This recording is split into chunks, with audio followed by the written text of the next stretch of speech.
Yang juga jadi sorotan, Saudara, KPK menahan Kepala Kantor Pelayanan Pajak Madya Banjarmasin, Mulyono, tersangka kasus suap restitusi pajak. Mulyono mengakui menerima uang suap dan mengaku salah. Mulyono ditahan selama 20 hari ke depan di Rutan Cabang KPK, Gedung Merah Putih. Setelah dilakukan pemeriksaan di Gedung Merah Putih KPK Kamis malam, Kepala Kantor Pelayanan Pajak Madya Banjarmasin mengatakan telah bekerja sesuai dengan prosedur sebagai Kepala Kantor Pelayanan Pajak Banjarmasin. Selain Mulyono, KPK juga menahan 2 tersangka lain, yakni anggota tim pemeriksa KPP Banjarmasin dan manajer keuangan PT Buana Karya Bakti. Dalam operasi tangkap tangan, KPK menyita sejumlah barang bukti senilai 1,5 miliar rupiah, termasuk bukti transaksi senilai 300 juta rupiah untuk membayar DP rumah.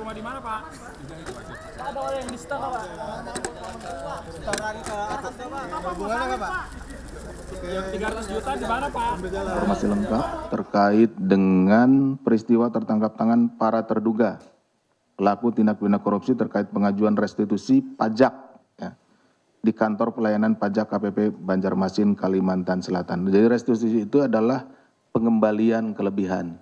Misalkan dalam 1 tahun berjalan, anggaplah di tahun 2025, nanti kan dibayarkan pajaknya.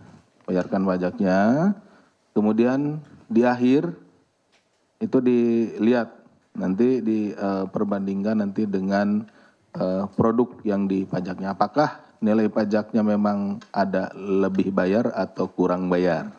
KPK menaikkan perkara ini ke tahap penyidikan dengan menetapkan 3 orang tersangka sebagai berikut. MLY selaku Kepala Kantor Pelayanan Pajak KPP Madya Banjarmasin, 1. Yang kedua, Saudara DJD, Fiskus yang menjadi anggota tim pemeriksa dari KPP Madya Banjarmasin, dan Saudara PNZ. Komisi Pemberantasan Korupsi juga menetapkan 6 orang tersangka dalam kasus suap importasi di lingkungan Direktorat Jenderal Bea dan Cukai Kemenkeu, Saudara. 1 orang yakni pemilik PT Blu-ray Cargo berinisial JF melarikan diri. Dalam operasi tangkap tangan yang dilakukan KPK di lingkungan Ditjen Bea Cukai di Jakarta dan Lampung, KPK memeriksa 17 orang dan 6 diantaranya ditetapkan sebagai tersangka.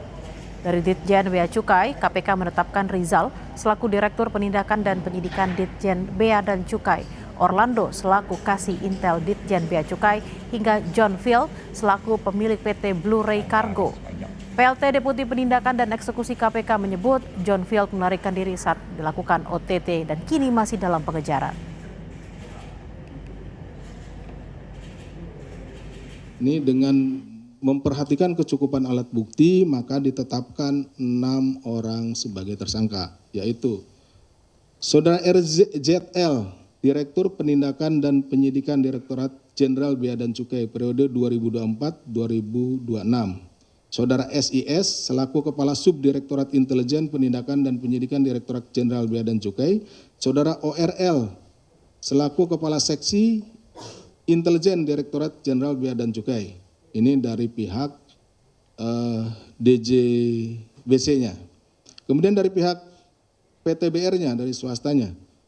Saudara JF selaku pemilik PTBR, kemudian Saudara AND selaku Ketua Tim Dokumen Importasi PTBR, dan Saudara DK selaku Manajer Operasional PTBR.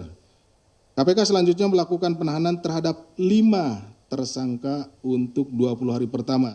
Itu Saudara JF melarikan diri. Sekaligus pada kesempatan kali ini saya menghimbau, kami dari KPK menghimbau kepada Saudara JF atau kepada seluruh masyarakat yang mengetahui keberadaannya segera untuk menyerahkan diri.